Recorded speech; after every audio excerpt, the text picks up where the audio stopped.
நாட்டில் வீதி போக்குவரத்து கலாச்சாரம் மாற வேண்டும். துப்பாக்கி கலாச்சாரத்துக்கு முற்றுப்புள்ளி வைக்கப்பட வேண்டும்.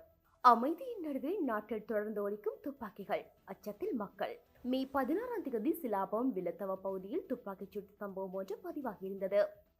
நபர் ஒருவர் தனது மனைவி மீது கைத்துப்பாக்கியை பயன்படுத்தி துப்பாக்கிச் சூடு மேற்கொண்டிருந்தார். இந்த துப்பாக்கிச்சூடு சம்பவத்தில் காயமடைந்த பெண் வைத்தியசாலை அனுமதிக்கப்பட்டிருந்ததாகவும் போலீசார் தெரிவித்தனர். கடந்த மார்ச் மாதம் வரை 15 பேரும் கடந்த 5 மாதங்களில் 30 பேர் வரை துப்பாக்கிச் சூட்டுக்குள்ளாகி மரணத்தை தழுவியுள்ளதாக அஞ்சப்படுகிறது. கடந்த 7 மாதங்களில் 79 துப்பாக்கிச் சூட்டு சம்பவங்கள் பதிவாகியிருந்தது தொடர்பாக பொது பாதுகாப்பு அமைச்சர் ஆனந்த் விஜயபால தெரிவித்திருந்தார். துப்பாக்கிச் சூட்டு சம்பவங்களில் 62 சம்பவங்கள் ஒழுங்கமைக்கப்பட்ட குற்ற செயல்களுடன் தொடர்புடையது எனவும் தெரிவித்திருந்தார். மேலும் துப்பாக்கிச் சூட்டு சம்பவங்கள் தொடர்பில் 260 பேர் கைது செய்யப்பட்டிருந்தமையும் அவர்களில் 229 பேர் ஒழுங்கமைக்கப்பட்ட குற்றங்களில் தொடர்புடையது என்றும் அமைச்சர் ஆனந்த் விஜயபால மே மாதம் 9ஆம் தேதி நடந்த பாராளுமன்ற அமர்வில் குறிப்பிட்டிருந்தார். ஒரு நாடு வளர்ச்சியடைய வேண்டுமானால் இதுபோன்ற துயர சம்பவங்கள் நிகழும் வாய்ப்புகளை சமூகம் நீக்க வேண்டும். இதற்கு ஏற்றவாறு சட்டங்கள் திருத்தப்பட வேண்டும். இந்த துயரங்களை நாட்டின் கடைசி துயரமாக அமைய வேண்டும். இதுபோல் இனியும் நடக்காமல் அரசாங்கம் பார்க்க வேண்டும். இதையே மக்கள் அரசாங்கத்திடம் எதிர்பார்க்கும் விடயமாகவே காணப்பட்டு வருகின்றது. இந்த மே மாதத்தில் அடுத்தடுத்து பல துப்பாக்கிச்சூட்டு சம்பவங்களும் உயிரிழப்புகளும் கடந்த 2 வாரங்களில் இடம்பெற்றுள்ளது. மே மாதம் 4ஆம் தேதி காலை மீட்டியகொட பகுதியில் உள்ள உணவகம் ஒன்றுக்குள் மோட்டார் சைக்கிள் வந்து இருவரால் துப்பாக்கிச்சூடு இடம்பெற்றது. ஒருவர் உயிரிழந்ததுடன் மற்றொருவர் படுகாயமடைந்து பலப்பிட்டிய வைத்தியசாலையில் அனுமதிக்கப்பட்டிருந்தார். அதேபோல் மே மாதம் 5ஆம் தேதி கல்கிசை கடற்கரை வீதியில் அதிகாலை 5 மணிக்கு 19 வயதில் இளைஞன் மீது மோட்டார் சைக்கிள் வந்து அடையாளம் தெரியாத இருவரினால் துப்பாக்கி பிரயோகம் மேற்கொண்டு இளைஞன் சம்பவ இடத்திலே உயிரிழந்தார். இந்த இளைஞன் ஓபன் பிரதேசத்தை சேர்ந்தவர் எனவும் போலீசார் தெரிவித்திருந்தனர். அடுத்து மே 6ஆம் தேதி அம்பாறை புதிய தலாவி போலீஸ் நிலையத்தில் வைத்து போலீஸ் உத்தியோகத்தர் ஒருவர் துப்பாக்கியால் தன்னைத்தானே சுட்டு தற்கொலை செய்து கொண்டிருந்தார். இவர் அன்று அதிகாலை 6 மணி அளவில் போலீஸ் வளாகத்தில் T56 ரக துப்பாக்கியினால் தன்னைத்தானே சுட்டு தற்கொலை செய்திருந்தார். ஒரு போலீசாரை இவ்வாறு கூலித்தனமான செயல் செய்திருந்தது மேலும் மக்களை அலட்சியத்துக்குள் உள்ளாக்கியிருந்தது. மேலும் அதே நாள் சீதுவையில் போலீஸ் உத்தியோகத்தரை ஒருவர் மீது கூறிய ஆயுதத்தால் தாக்கிய சந்தேக நபர் மீது போலீசார் துப்பாக்கி பிரயோகம் மேற்கொண்டிருந்தனர். துப்பாக்கிச் சூட்டுக்கு இலக்கான நபர் வைத்தியசாலையில் அனுமதிக்கப்பட்டிருந்தார்.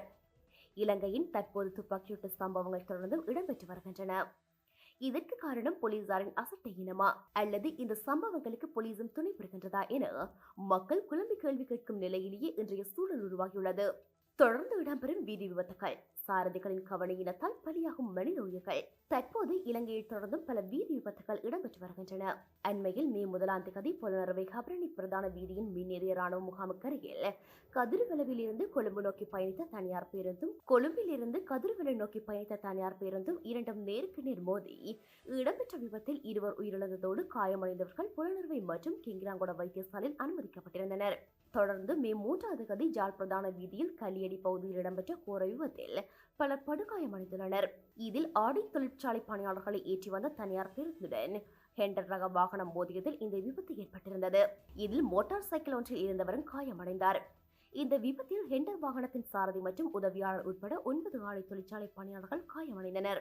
தொடர்ந்து மே மாதம் 11ஆம் தேதி ரேம்போட கெரண்டி எல்ல பகுதியில் கதிர்காமத்தில் இருந்து குருநாகல் நோக்கி சென்ற இலங்கை போக்குவரத்து சபைக்கு சொந்தமான பேருந்து ஒன்று அதிகாலை 4:30 மணிக்கு சுமார் 100 அடி பள்ளத்தில் விழுந்து விபத்துக்குள்ளாகியிருந்தது. இந்த பேருந்தில் சுமார் 75 பயணிகள் இருந்ததாக போலீசார் குறிப்பிட்டிருந்தனர். இந்த விபத்தில் 23 பேர் உயிரிழந்துள்ளதாக போலீசார் தெரிவித்தனர்.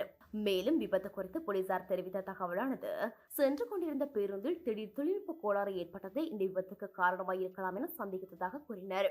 மேலும் விபத்து குறித்து ஆராய்வதற்காக சபாநாயகர் ஜெகத் விக்ரமரத்ன மற்றும் போக்குவரத்து நெடுஞ்சாலைகள் பிரதி அமைச்சர் பிரசன்ன குமார குணசேன ஆகியோர் சம்பவ இடத்துக்கு சென்று பார்வையிட்டிருந்ததோடு இந்த விபத்தில் உயிரிழந்த ஒவ்வொருவரின் குடும்பங்களுக்கும் தலா 1 மில்லியன் ரூபாய் வழங்கப்பட உள்ளதாகவும் போக்குவரத்து மற்றும் நெடுஞ்சாலைகள் பிரதி அமைச்சர் கூறியிருந்தார்.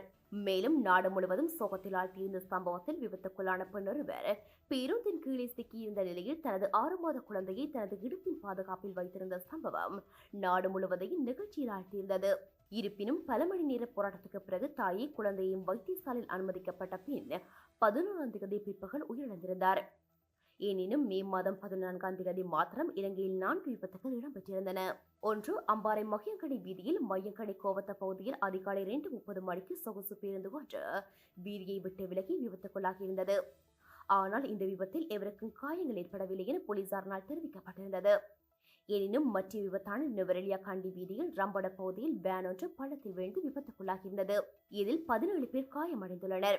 இந்த விபத்து 78 மணி நேரத்துக்குள் 23 பேர் விபத்துக்குள்ளாகி உயிரிழந்த அதே வீதியில் இடம்பெற்றுள்ளது. மூன்றாவது விபத்தில் கொழும்பு பிளியத்தலாவ ஆடை தொழிலாளி ஒருவரை கார் மோதி 51 வயதுடைய 3 பிள்ளைகளின் தாய் உயிரிழந்துள்ளார். இந்த விபத்தில் சந்தேக நபரான கணக்காளர் நீதவான் நீதிமன்றில் ஆஜர்படுத்தப்பட்டிருந்தார். 4வது சம்பவமாக நானோயா கிளாரண்டன் பகுதியில் பயணித்த எண்ணெய் தாங்கிய ஊர்தி ஒன்று விபத்துக்குள்ளாகியது. கொழும்பிலிருந்து ஹெட்டன் வழியாக வெளிமடை நோக்கி பயணிக்கும் போது இந்த விபத்து இடம்பெற்றுள்ளது. குறித்த எண்ணெய் தாங்கிய ஊர்தியில் 33,000 லிட்டர் டீசல் மற்றும் பெட்ரோல் வெவ்வேறாக பிரிந்திருந்ததாகவும் பெருமளவான எரிபொருட்கள் இந்த விபத்தில் வெளியேறி அந்த பகுதியில் பரவியிருந்ததாகவும் வழிந்து ஓடிய பெட்ரோல் டீசலை பெரும் திரளான பொதுமக்கள் மிக நீண்ட வரிசையில் காத்திருந்து சேகரித்துக் கொண்டனர் எனவும் போலீசார் தெரிவித்திருந்தனர். தற்போது ஏற்படும் விபத்துகளை குறைப்பதற்காக நீண்ட தூர பேருந்து சேவைகளுக்கு பல புதிய பாதுகாப்பு நடைமுறைகளை இலங்கை போக்குவரத்து சபை கொண்டுவர தீர்மானித்துள்ளது. அதற்கமைய 6 மணி நேரத்துக்கும் மேலான எந்த ஒரு நீண்ட தூர பயணத்துக்கும் 2 ஒவ்வொரு பேருந்து சாலைகளின் ஒருங்கிணைப்புடன் 2 பேருந்துகளை சேவையில் ஈடுபடுத்த திட்டமிட்டுள்ளதாக இலங்கை போக்குவரத்து சாலையின் தலைவர் சஜீவிக பிரசன்ன தெரிவித்துள்ளார். சாரதிகளின் சோர்வை குறைத்து சிறந்த மேற்பார்வை உறுதி செய்வதன் மூலம் பாதுகாப்பு பயன்படுத்தி நாட்டில் ஏற்படும் விபத்துக்களை குறைத்துக் கொள்ள முடியும் எனவும் குறிப்பிட்டிருந்தார். இதனிடையே இரவு நேரங்களில் பயணிக்கும் நீண்ட தூர பேருந்துகளை விசேட சோதனைக்கு உட்படுத்துவதற்கு காவல்துறையினர் நடவடிக்கை எடுத்துள்ளனர்.